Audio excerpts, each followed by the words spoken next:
Joining us now, as he does every Monday, our NHL insider from the Bob McCown podcast and the former executive producer of Hockey Night in Canada, it's our friend John Shannon. Hey, boys. Back with Sekeres and Price. Hello. I hope you had a nice long weekend last weekend and getting excited for the Stanley Cup playoffs. In my life, they're all long weekends now, guys. Come on now, What time do you and McCown stop recording on Friday? Are you done like late morning sort of thing and into your weekend? Actually, last Friday we did mid-afternoon. That's the magic.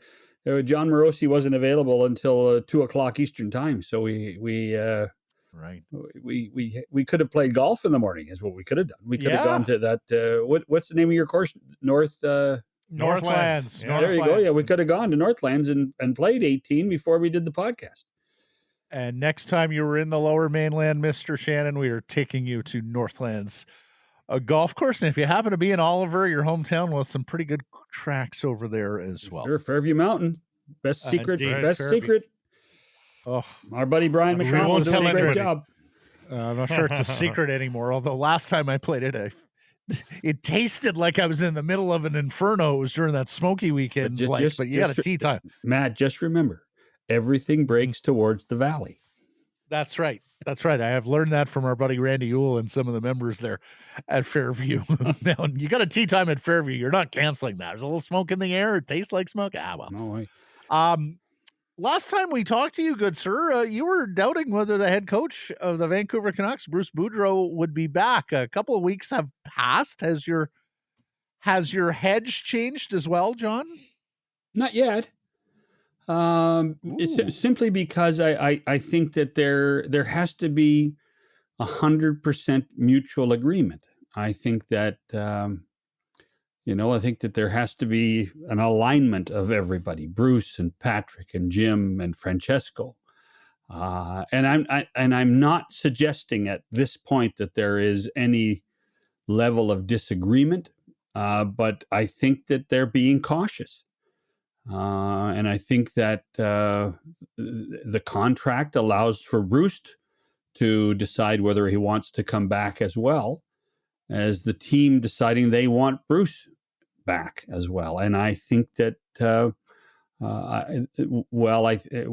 is obvious success. I mean, without Bruce, I don't think the Canucks are this close to the playoffs. But there has to be 100% agreement, and I'm not sure there is there on all four parties' parts at this point. Yeah. Just team fit. When you say they're being cautious, they're just still mulling over the team fit and the future with the team, that sort of thing. If I actually knew the reason, Blake, I would tell you, but every time I ask the question of those involved, I get lukewarm answers. So to me, if Francesco had his way, I believe that Bruce would be back now. But it's not just right now. It's not just the owner's call. Jim and Patrick are involved in this too, and so is Bruce on the other side. And there are going to be other jobs in the NHL available. Yeah. Dreger told us on Wednesday, he said, I know they're talking contract extension, but he wasn't, and he thought there was a world whereby Bruce comes back with an extension or Bruce comes back to play out the option. Now, obviously, the 1 year, yeah. Mm-hmm. Obviously, if they meet his terms and everybody gets together on an extension, then I think we're going to have Bruce Boudreau here as the coach for, through next season at the very least. But play me through the other scenario. Do you think? Well, I'm not sure that I'm not sure. What I'm not sure of, honestly, Matt, is I don't know the timing of the window. Like does Bruce have 60 days to declare? Does the team have 60? I don't know the terms of that. It's not like a standard player's contract, a coach's contract. So whether it's, Bruce has to tell us by the 1st of July or we have to tell Bruce by the 1st of July, I'm not sure what the timing is. But there's no question there is some sort of window. And then, you have to look around, and if there's an opportunity to leverage this situation, then, it's in Bruce's best interest to leverage the situation. I think he's really enjoyed his time in Vancouver. I think he likes this group of players.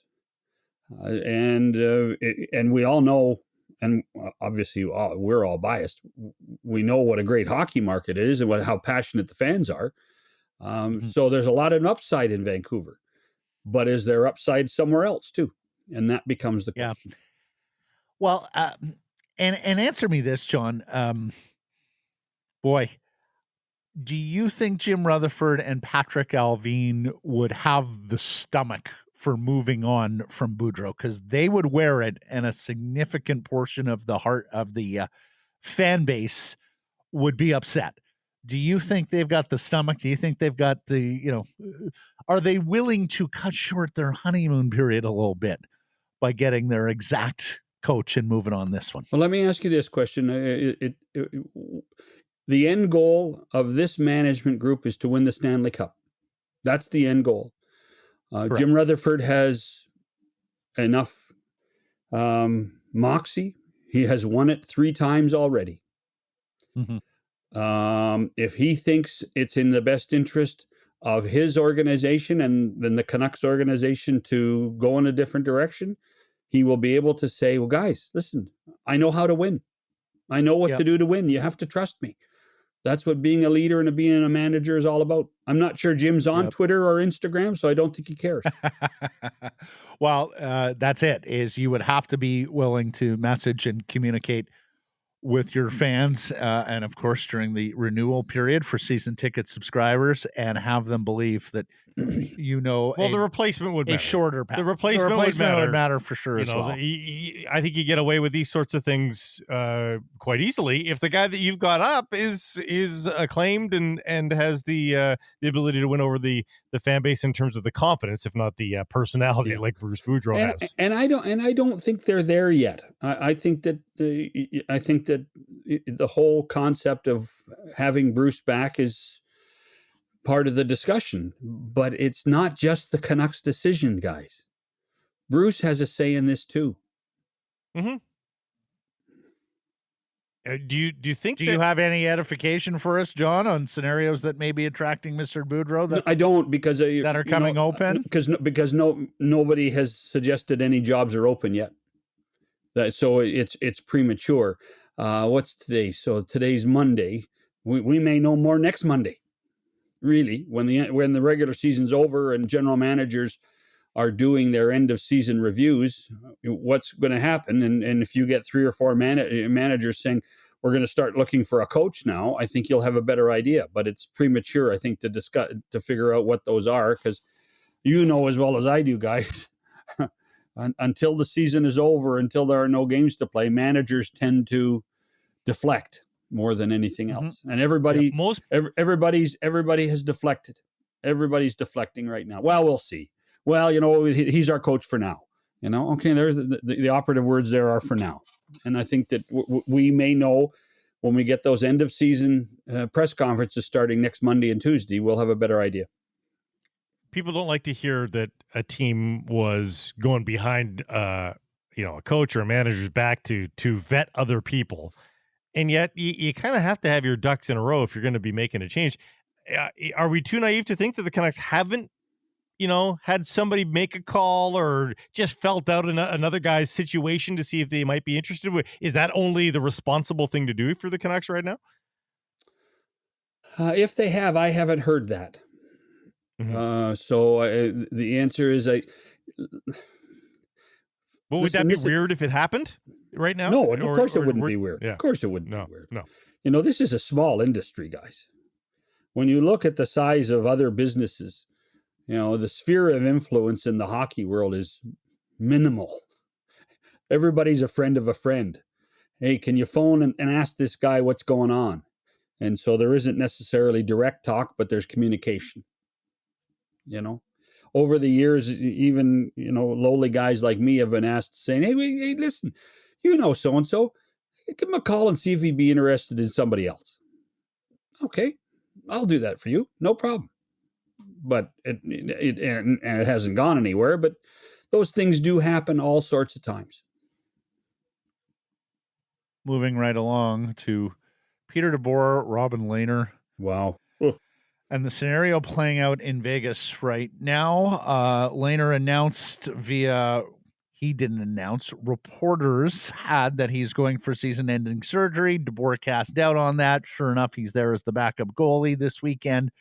But will he play versus Dallas, and how heavy is the frost between them? What do you know, John? Well, I know it's not very pleasant between Pete DeBoer and Robin Lehner, to the point where I do believe that there were words spoken in the room the night that Pete pulled Robin when the score was 1-1 in the game that in Vegas, and Robin was very angry that he was pulled. He did not look good on the one goal, but he didn't feel he was hindering the team from winning the game.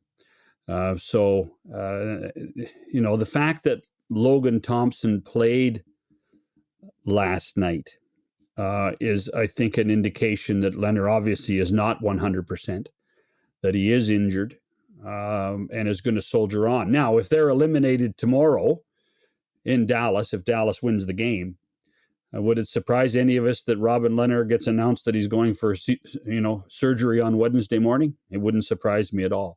No. Are you operating with the assumption that DeBoer is not back next year? Because only one of them can be back next year. Is that the easiest way to say this right now?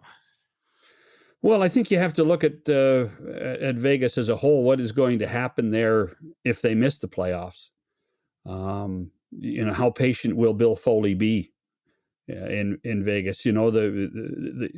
We've often said that the Vegas fans have been spoiled with the success of the franchise. So has the owner been spoiled with the success of the franchise. When you consider how many playoff gates they have had in Vegas over the last 4 years, 3, I guess, when you consider one was in the bubble.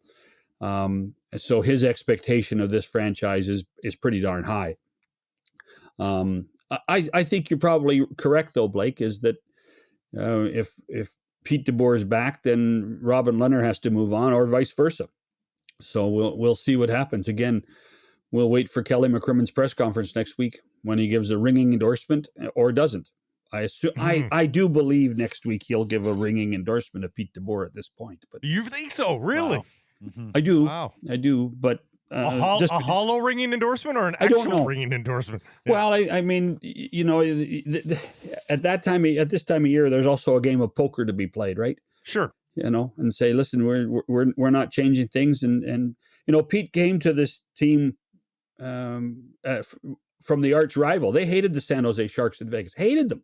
And then they went and hired the coach, and he sold them that he could push his players better than anybody else. That's exactly what he said to them. He said, I can push my guys better than anybody else in this league, and they believed him, and because they saw it firsthand in that series against the Golden Knights.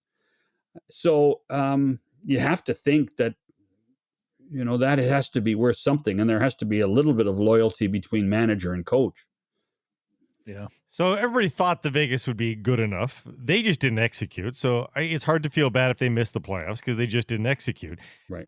Where I might extend some sympathy to some teams is the teams that did execute. The teams that had fabulous seasons, rarely lost a game in the second half if you're Minnesota or St. Louis. And now one of those two teams is going to go home. You might be able to make the same sort of argument, of course, in the Atlantic with Toronto and Tampa Bay. One of those teams is going home after the first round. And in the eyes of trying to create rivalry series, the NHL decided to make the playoffs like this. But is it good for the overall product to be eliminating elite teams? I think that, those 4 teams that I just mentioned are all elite teams. 2 of them are going to be sitting after the first round. Is that what the NHL ultimately wants? Well, let me put it to you this way. There are going to be 4 100-point teams in the Eastern Conference being sent home. Right. Yeah. But there could be, as the Canuck fans know, like the 14-15 Canucks team was not an elite team, and they were a 100-point team. So not all 100-point teams are created. Hey, I don't know. There's a guy in Medicine Hat that they thought they were pretty elite. Come on now. Yeah, he probably did, yes. That's right. But it's also the luck of the draw. I mean, I'm one of those guys. I don't want to play in tournament. I like the value of the regular season at this time of year being what it is. I mean, we are down to the last which the regular season is supposed to end Friday, but it's going to end Sunday now because of the Jets game. Anyway, we're down to the last week of the regular season, and there are games that still mean things. That's just as good as a play-in tournament to me. That's just as important as a play-in tournament to me. And what you don't want, I don't think, is a one-game wonder. You know how easily teams can upset others in one game's playouts.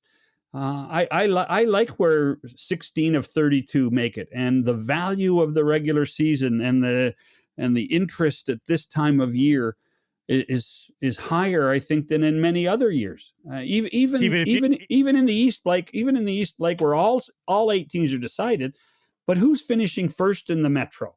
Is it, Rangers play Carolina tomorrow night. That's now an important game. Washington, even with Alex Ovechkin with the bad shoulder, can now pass the Pittsburgh Penguins. I think that what it does do is it waters down the importance of the regular season a bit, and I think the regular season in the NHL now has tremendous value. See, I don't feel bad for the team that finishes 6th and loses a play-in game. Like, if you wanted to not have a play-in game and have the one-game wonder, be better. But the seventh place team. Okay, so but let's look at the NBA. I mean, I love the New Orleans Pelicans are a hell of a story at 2-2. But the question then becomes is, well, what's the value of the regular season for the Phoenix Suns if they get eliminated by a team that was 10 games under 500? What's the value of it? And the value is bupkis. Well, the theory would be that they played extra games. It's a more tired team. You tell McCowan if you want a guest on this to agree with you. I'm with you, John. I've been fending off all these play-in guys here for the last couple of weeks. They've lost Devin Booker for heaven's sakes. You want a reason. There is a caveat there. No, but if in theory, if Phoenix, there's lots of ways to look at it. Even with the Booker injury, if Phoenix had played the number 8 team, which was probably the Clippers, and didn't have that 5 or 6 day window off, would he have hurt himself? You just don't know. I mean, there are so many things so many variables put in place. Listen. So now all of a sudden we're allowing 20 teams into the playoffs in the NBA, 20 of 30. And the NHL has 16 of 32.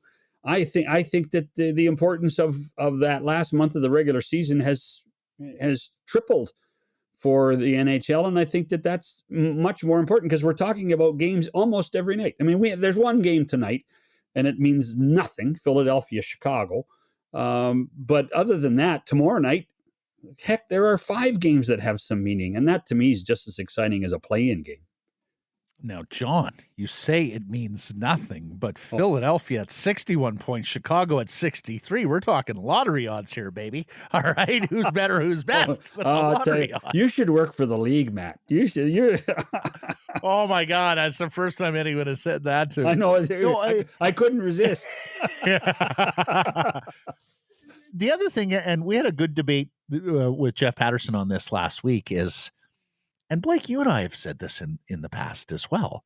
So as neutral fans, sitting back and prepping to watch Toronto, Florida, St. Louis, Minnesota in the first round, that's great. Yeah. At least I'm getting these clashes of the Titans that aren't guaranteed in the 1 through 8 conference standings and postseason. And I hear you. Plus, I love the root of why this playoff format was devised, and that is to restore rivalries in division, which for me are the lifeblood of the NHL regular season.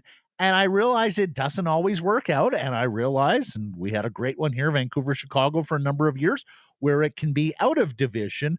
But long-term, big sample, you're going to get more of the rivalries in division played out in the Stanley Cup playoffs. No question. And that I like on top of the clashes. But we've also lamented that Titans. The quality of the games in the conference final and Stanley Cup final doesn't meet what we see in the first 2 rounds. And if you're eliminating elite teams early, does that decrease the possibility of a good conference final? That does, it's hockey is the one sport where the playoffs don't tend to pick up entirely through the postseason. Well, and what says you, John? Well, I understand that, having lived it, but one of the reasons it doesn't is that we have not given enough respect to to conference play. We've sacrificed so much for divisional play.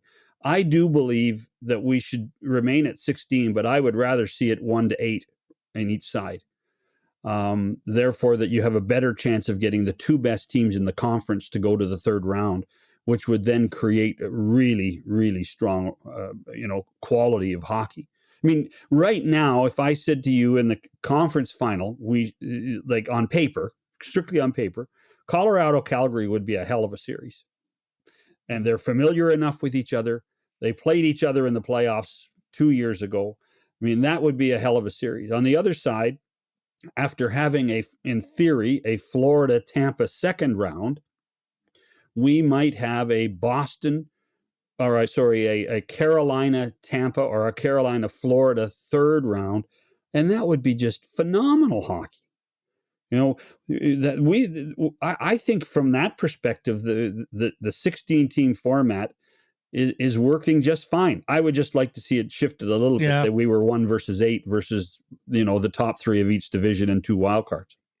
Yeah, it's those plucky 8 seeds though in this league that rear up and win, more often than they do in the NBA, right? That just get in, man. Scuttle these. That's Daryl Sutter's slogan. Just get in. No, well, this year he's done better than that. My God, just get in.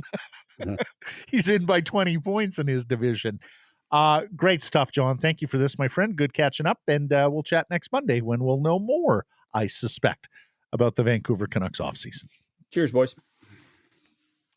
John Shannon, the co-host of the Bob McCown podcast, the former executive producer of Hockey Night in Canada. How about that? If Francesco had his way, he thinks Bruce would be back, but need alignment. Francesco's a fan, of course. Yeah. But that's also the Canucks front office, and that is also, of course, Bruce Boudreau. On Pete DeBoer, and I say this lightly because, of course, we have seen the retread head coach phenomenon in the NHL for a long period of time. I wonder where he gets his next NHL job after this, because, as John said, he convinces Knights management that he can push his guys more so than the next coach, which is quite an egomaniacal claim to make. Mm-hmm. Secondly, he pushes Fleury out by really championing Robin Lehner as his goaltender when they had the 2-headed monster, even though Fleury is the reigning Vezina guy. And then he can't maintain the relationship with Lehner to the point where the team is breaking down the stretch, where a win or 2 gets them in the playoffs, or at least guarantees they're going to get to a win and you're in or final game scenario. And here's the thing. And he doesn't even achieve that. Some hard-ass coaches have made it pretty far in the NHL. Mm-hmm. Generally when they've raised the cup a couple of times over their heads. Well, and that's it. That is not Pete DeBoer. He does not have that resume. No. And so for him to take the tactics that he has, not be very personable, and to burn bridges in places that he's been, I don't know how this continues for Pete DeBoer. Well, I mean, when you talk about, I honestly think that Paul Maurice has hung on to some jobs longer than he probably should have, just because he's such a great guy and everybody likes being around his energy. Sure. Or most everybody. I'm sure sometimes. And then there's hybrid models like a John Tortorella who are both crusty, but also a little cuddly. And at least he's won a cup, even if it takes you back. Mm-hmm.